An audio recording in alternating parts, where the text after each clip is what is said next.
Very good. మొత్తం మీద ఏదైనా ఇప్పుడు యూత్ కానీ లేదంటే కుర్రోళ్ళు కానీ లేదంటే చదువుకునే వాళ్ళు కానీ లేదంటే పని చేసుకునే వాళ్ళు కానీ ఏమి లేకుండా ఉండలేకపోతున్నారు?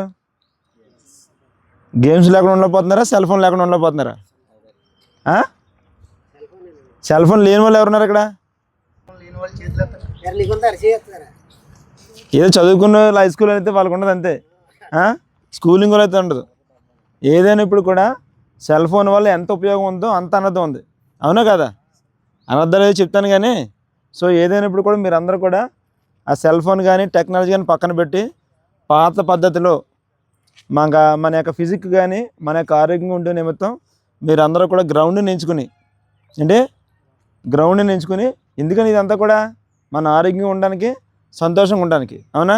సో టెక్నాలజీని రేడియేషన్ అది మన బాడీకి అది దూరంగా ఉండే నిమిత్తం మీరు అందరూ కూడా సాయంత్రం మాటలైన వచ్చి శుభ్రంగా గ్రౌండ్లోకి వచ్చి ఆడుకునేది మీ అందరూ కూడా కొట్టాలి, అందరూ కూడా. Very good. ఎందుకని ప్రతి ఒక్కడు కుర్రోడు కానీ ప్రతి ఒక్కడు చిన్న పిల్లోడు కానీ పెద్దోళ్ళ వరకు కూడా సెల్ ఫోన్ లేకుండా ఉండలేకపోతున్నారు. ఇంకా భార్య లేదు, భర్త లేదు, పిల్లలు లేరు, తల్లిదండ్రులు లేరు, ఇంకా సెల్ ఫోనే సర్వస్వంలా ఉంది. అయినప్పుడు కూడా మీరు వచ్చి గ్రౌండ్కి వచ్చి ఆడుకున్నారు చూసారా? So really I appreciate everyone. So very good, మంచి పని చేస్తున్నారు, ఇదే కంటిన్యూ చేయండి, ఓకేనా? Very good. ఇందులో భాగంగా టెక్నాలజీ గురించి చెప్పుకుంటూ వస్తే సెల్ ఫోన్ ఎంత మంచిదో అంత చెడు అని చెప్పాను. ఉపయోగాలు అని చెప్పండి. సెల్ ఫోన్ వల్ల ఉపయోగాలు ఎమర్జెన్సీగా మనం ఉపయోగించుకోవచ్చు. ఇంకా సెల్ ఫోన్ వల్ల ఉపయోగాలు చెప్పండి. లేని ఉపయోగం లేవు సార్ అంటారా? కొన్ని నష్టాలేని చెప్పండి. Very good. యూత్ కాబట్టి మెయిన్ బెట్టింగ్లు ఆడే అవకాశం ఉంటుంది, అవునా? మన క్రికెట్ బ్యాటింగ్ నడిచింది, ఐపీఎల్ నడిచింది, దాంట్లో తెలుసో తెలియకో చాలామంది బెట్టింగ్ వేసుకుని చాలామంది బెట్టింగ్లో ఎవడైనా బాగుపడినాడు ఎవడన్నా ఉన్నాడా?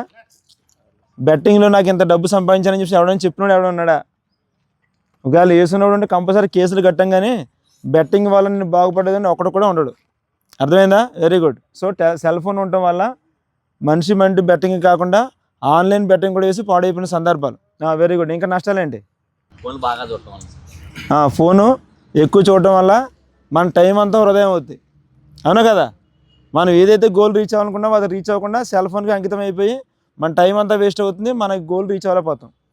అంతేకాకుండా విపరీతమైన రేడియేషన్ వస్తుంది. ఉండకుండా వచ్చే కాలంలో సంతానోత్పత్తి కూడా తగ్గిపోయే అవకాశం ఉంది, ఎందుకని, అవునా కదా? Very good. ఇంకా నష్టాలేంటి? Very good. ఆన్లైన్ ఫ్రాడ్స్ అంటే ఏంటి? ఎగ్జాంపులర్గా ఇప్పుడు నాకు మంచి షర్ట్ కావాలా అబ్బాయి, ఏం చేస్తారా లేదా? బుక్ చేసుకుంటారా లేదా? Online shopping. అందులో ఏ రకమైన ఫ్రాడ్ జరుగుతుంది? మనం ఒక ప్రోడక్ట్ పెడితే వేరే ప్రోడక్ట్ మంచి ప్రోడక్ట్ కదని చెప్పి మనం ఎన్నుకుంటాం, కానీ వాడు పంపించేది తక్కువ క్వాలిటీది పంపిస్తూ ఉంటాడు, అవునా? సో ఆ విధంగా ఫ్రాడ్ నడుస్తుంటుంది ఆన్లైన్ షాపింగ్. ఇంకా స్కామ్స్ ఏంటి? కొంతమంది ఇప్పుడు లోన్ యాప్లు తీసుకున్నారు ఎవరన్నా? అందులో ఏంటి? ఎవరు ఆన్లైన్లో లోన్ తీసుకోలేదు, ఎవరు కూడా బై హ్యాండ్ తీసుకున్నారు పని. Very good. న్యూడ్ పిక్స్ పెడతారు.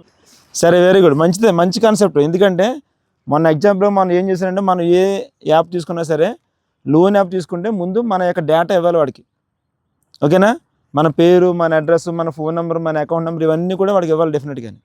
ఇందులో ఇచ్చే క్రమంలో వాడు డబ్బులు తీసుకునే ఉద్దేశం లేదు, సరదాగా అప్లై చేశాడు. ఎందుకని వాడు లోన్ యాప్ వాడు అనుకోకుండా వాడికే 700 ఇచ్చాడు.